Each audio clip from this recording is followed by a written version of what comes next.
This program is made possible in part by the St. Landry Parish Tourist Commission, helping to keep the Louisiana French culture and language alive. St. Landry Parish, gumbo for your soul.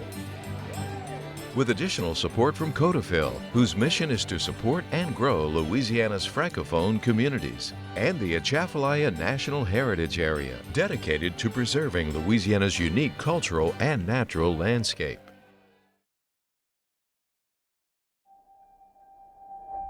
In 1682, French explorer La Salle erected a cross at the mouth of the Mississippi.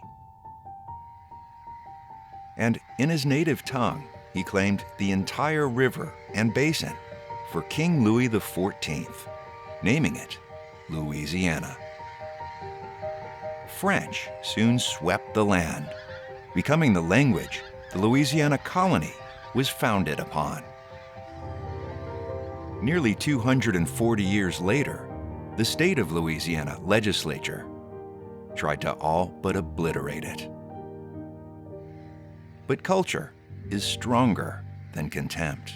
La volonté n'a pas de limite. Quand on veut, on peut. And will knows no limit.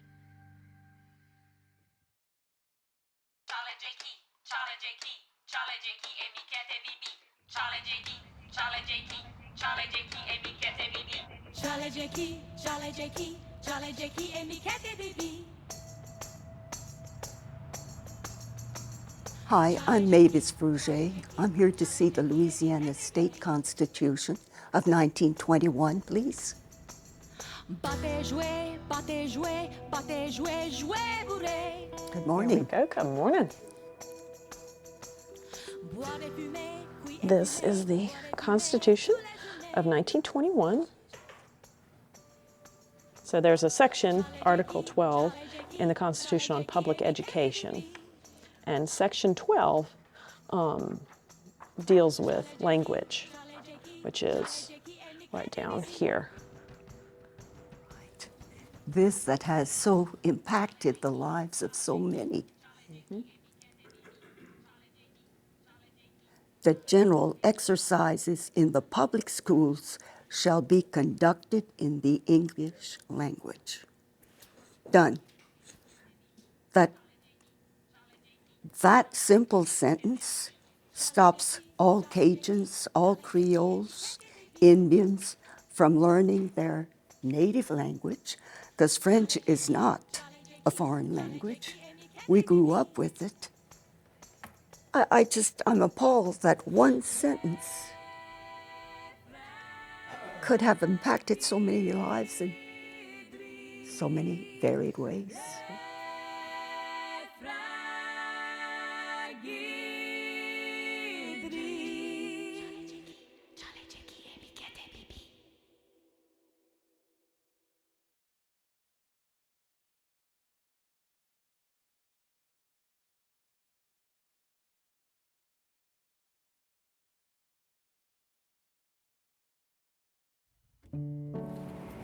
We're going to straighten out this area. If you would work right here. I'm rather proud of my French heritage, actually. Jacques Arnaud came from José, France, and in the early 1800s, he and two brothers. The tomb of his son is in the center aisle of our Catholic Church. Mavis Arnaud Fruget was born and raised in Arnaudville, Louisiana, and French was her first language. My parents spoke only French. My grandparents, both sets, spoke only French. We would go to Catholic Mass here in town, and the homily was in French. The Mass was in French. So all around us, French was spoken. Tous les mercredis, il y a du nouveau monde qui vient shop. Every Wednesday, we have a fresh clientele that comes in to check us out. Yes. Well, language is a fundamental part of culture. It's one of the main ways that people experience their culture, express their culture, and they also express their identity in large part, through the way they speak. C'est les Cajuns, the raging Cajuns. My first 3 years of school were at the public school, and there we did not speak French at all. We all can relate to first day of school jitters. I spoke only French, and it was Creole French. But for Rita Marks, it was the stuff of nightmares. I couldn't understand English. I couldn't ask to go to the bathroom because I didn't know how to ask. We were punished every day if we spoke the French, but yet we could not speak English. We didn't know how. And we were spanked with a ruler on the fingers, put on our knees, and put in a courtroom. There was no windows, by ourselves, in the dark, and I was scared in the dark until I got married. I was scared to be in the dark. I hated first grade. As a matter of fact, I was held back because of that. And they were told in school and outside of school, what you speak isn't a real language, it's not valuable, you need to assimilate, you need to speak English. So there's nothing that would have prevented Louisianians from remaining bilingual, right? They could have continued to pass it on to their children in the home, and at the same time, given their children opportunities to learn English and maintain this bilingualism. But that too often wasn't seen as an option. I felt like it was bringing my parents down. They wanted me to learn. They did not want me to be like they were, because they didn't know any English at all. When Mavis Arno married her high school sweetheart, Richard Frugier, who had just joined the Air Force, the two embarked on the adventure of a lifetime. We were stationed in Japan, in Alaska. It just opened up a whole new world for me. And it made me realize something I didn't know about myself, that we sounded different. So what is that accent here? Are you German? No, I'm from Louisiana. Oh, you're one of those coon asses. No, please. I'm proud to tell you I'm a Cajun, but I do take offense to being called that. Please don't use that. And so the guys knew, the GIs knew, don't ever call Frugier's wife. I had to move away to learn that we were different, that not everybody spoke French. And when the Frugiers moved back to Arnoville, they found things were different. The language, the focal point of their rich Cajun culture, was disappearing. The visits were still in French for the most part, especially for, like, my classmates. The masses were no longer a Catholic mass in French. The homily was no longer in French, like what I remembered as a youth. The priest that we had here was not a French speaker. Things like that had changed. The younger people certainly did not use the French like we had growing up. Frugier took it for granted that her parents, in-laws, the whole community would always be there, speaking French. And life doesn't work that way, does it? We lose them, and with it, we lose the language. My 3 children speak a little French. Did I make a conscious effort for them to learn French? We did not. I think at the time, living away from here, we weren't with it every day, the language, the culture, and we never saw. And I so regret it. I so regret it.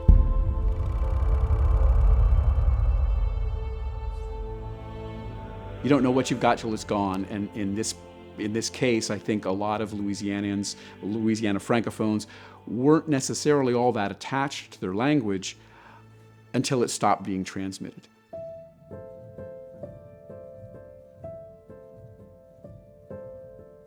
I had a career in banking. And I knew which of my customers were French speakers and those who were not fluent. And I always made a point to engage them in conversation, and for the most part, everybody enjoyed that. One day I counted a customer's money in French, and he said, "Arrête, stop. I'm not so stupid that you have to count to me in French."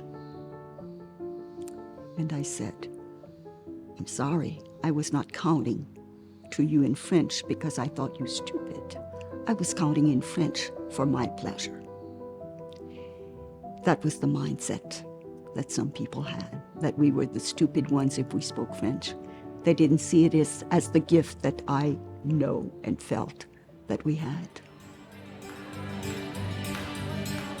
One of Fruget's bank customers, a young artist named George Marks, Rita's son, had returned home. He dreamed of turning Arnaudville into a creative mecca and was in the midst of establishing the Focal Point, an artist collective called Nunus. If we were going to do any type of cultural development within this area, we knew that French needed to be a part of that. Mavis was very impressed and inspired. And so the question was, how do we do it? She saw an opportunity. I said, "George, would you let me do a French table here?" "I don't know what that is," he said. The image that went through my mind was Mavis, a bunch of other women wearing really bad costumes. And I thought to myself, gosh, I mean, that's not really authentic to who we are now. I kind of stepped back a little and I thought, and actually I said it out loud, I'm like, do you think that's gonna work? I said, "I think so." "Why?" I said, "Because I will bait the people." First French table, Mavis stood on the banks of Bayou Teche, frying beignets during the summer, wearing a chef's hat. In July, the hottest month of the year, practically. I was happily surprised that there were no costumes involved. He was amazed that at one point he came and said, "Do you know, I just counted 125 people here. 125 people here to speak French. Imagine that." And it was at that French table that she laid the foundation, or if you want to call it that, or the guidelines or whatever, associated with her French tables. That all French is good French. It's not just a Cajun table, it's not just a Creole table. You know, all French is good French. That's how our relationship really grew. Because he allowed me that once a month I could do a French table at Nunus. And one of the great things about Arnaudville is it is at the intersection of French-speaking and Creole-speaking Louisiana. You know, the development of art can happen anywhere in the world. But the French piece, you know, that Creole and Cajun, the combination of those two in this area, you're not going to find that. It's a very unique thing. It wouldn't have happened had Mavis Fruget not started her French table here, and the French table wouldn't have happened if Nunus wouldn't have been here. It's a symbiotic relationship. Suddenly, Nunus and Mavis Fruget's dream had a foothold.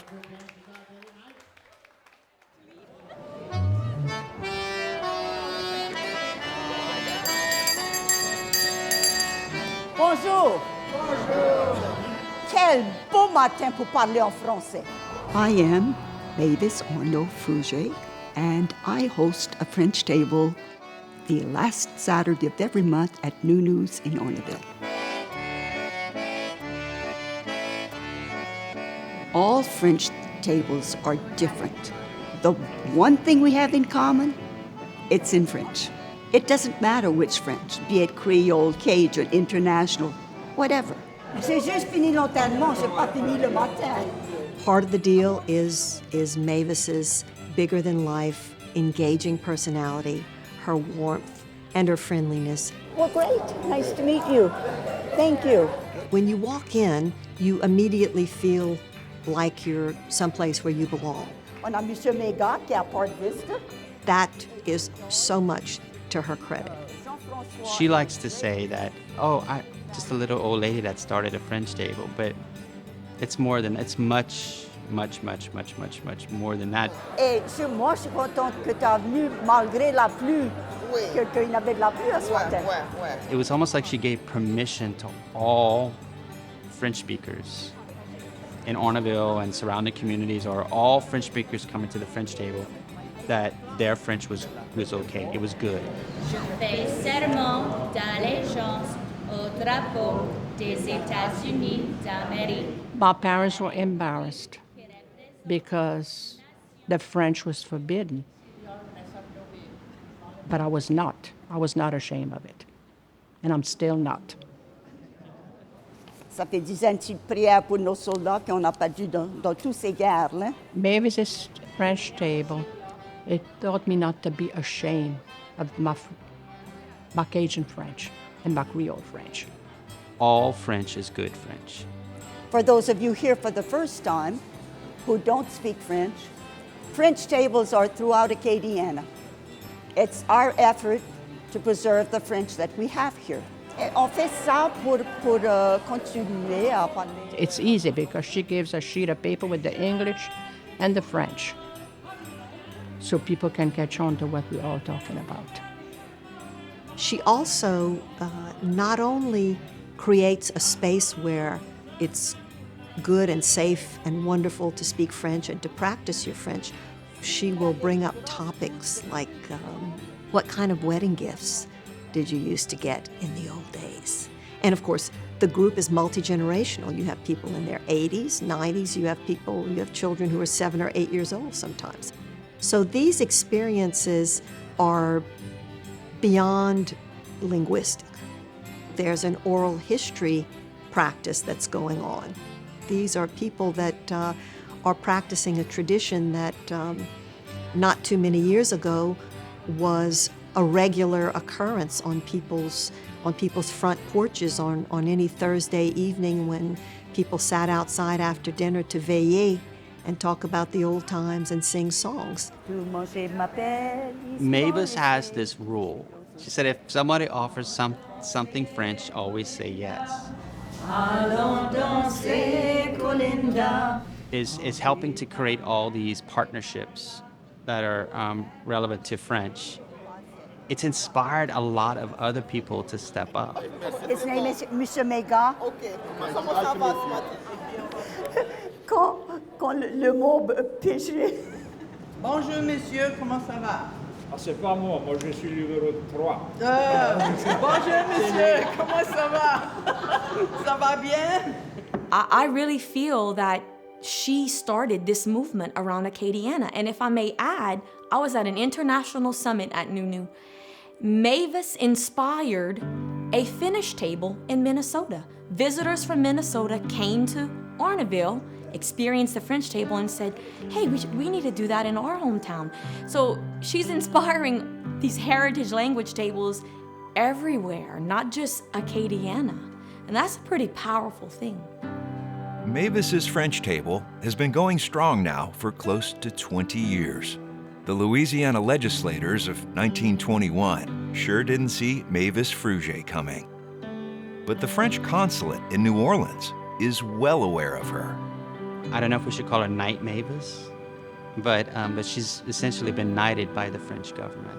Twice. Most recently, it was a level of award reserved for French national heroes for Herculean efforts in carrying on a North American French language legacy dating to the 17th century. And it's an incredible honor, not only for Orneville, but for the entire state of Louisiana. Je veux embrasser Madame Mavis et vous pour prendre ça en portrait, mais ne montrez pas ça à ma femme. Elle est beaucoup jalouse. We enjoy it, my brother. You have a wonderful show, and we're going to come back. Thank you. It was a pleasure. That passion she has, for the French language. It's something that she lives and breathes. You never know who you'll meet here. One morning we had an opera singer who is the backup singer for Placido Domingo and a French prince. In Orneville? Really? All speaking French. She's like a French ambassador. You know, Louisiana French ambassador. That's Mavis Rouget. She's not alone in the effort to close the book on a chapter of history that should never have happened. Francophones and other French tables from around Louisiana are having a big impact. This resurgence of Louisiana French is not only helping to heal old wounds. I wish those teachers would still be here today and see what's going on. I know it wasn't their fault because there was a rule at that time not to speak French in school. It wasn't their fault, but a child doesn't see it that way. I mean, those kids were miserable. What I was punished for, today we're being given credit of doing something right. And that means everything to me. And I speak two different kind of French, so that makes it like three of them. I have Creole, the Cajun, and the English. So I am proud of it. People have made friends there. We play games there. We sing songs. There's a camaraderie, and there's a pride that's engendered there by Mavis and supported by other people. It's creating a real excitement and hope that Louisiana French will be heard for years to come. But I'm still optimistic that it's going to survive for yet another generation, for more generations, hopefully, and still be with us and still be in our state. That's the key part of Mavis's dream, the next generation. From Montreal. They've been coming in droves. University students from around the country and world come to NuNews to take part in Mavis's French table and a French immersion program in development. And plans are underway to open the St. Luc Louisiana French Immersion School. We need to provide opportunities for young people to have meaningful experiences in French, to use that language in business situations. Globalization is not going away. We will continue to have contacts with people from other countries. This cannot be strictly a nostalgia gig for us. We have to move French into the modern world. The regret Mavis felt in not teaching her children French years ago has turned to delight with her grandkids. I have two who are fluent in French, one who has done 9 years of French immersion and has a little daughter who's in kindergarten. She loves it. I am just thrilled to hear a little child speak French. I tell you, it just warms my heart when I hear a little one who's in French immersion and is learning French. What Louisiana lawmakers saw as an economic handicap in 1921 is today proving to be quite the opposite. This afternoon, we have a couple visiting from France. He flew from Toronto to New Orleans, rented a car, and came to Orneville, really, because people speak French here. We're in the guidebooks in France, New News of Orneville. French-speaking people, you can find French-speaking people there. See the music, the dancing, all of that, be it Creole, be it Cajun, two-step, whatever it is. How many people come here for this experience? Is that not incredible? It's wonderful.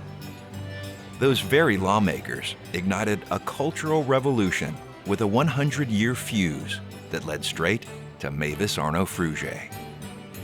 Yet after all these years, in some ways, yesterday remains. Fruget says there is still a struggle to convince some folks of the significance of preserving Louisiana French. By and large, I think people here embrace, welcome it. They understand and they see the worth of what this could do to have a French immersion campus here, what that could do for the economy of not Orneville, not St. Landry Parish, not just the state. Come on, we don't have anything like it in the United States. It would be awesome. That's my dream. It's up to the speakers to decide how important it is to their culture. And it's reassuring and gratifying to see that there are people out there like Mavis, like George, who have decided this is really important to us and it's worth investing in and it's worth preserving.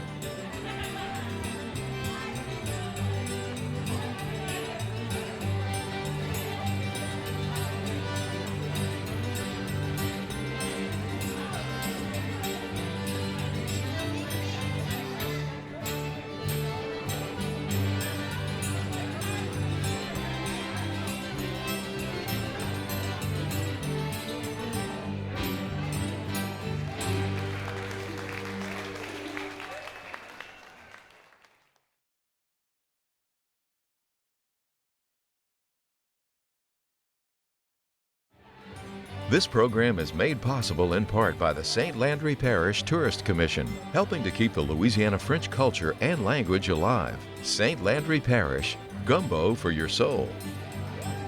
With additional support from Codafil, whose mission is to support and grow Louisiana's Francophone communities, and the Atchafalaya National Heritage Area, dedicated to preserving Louisiana's unique cultural and natural landscape.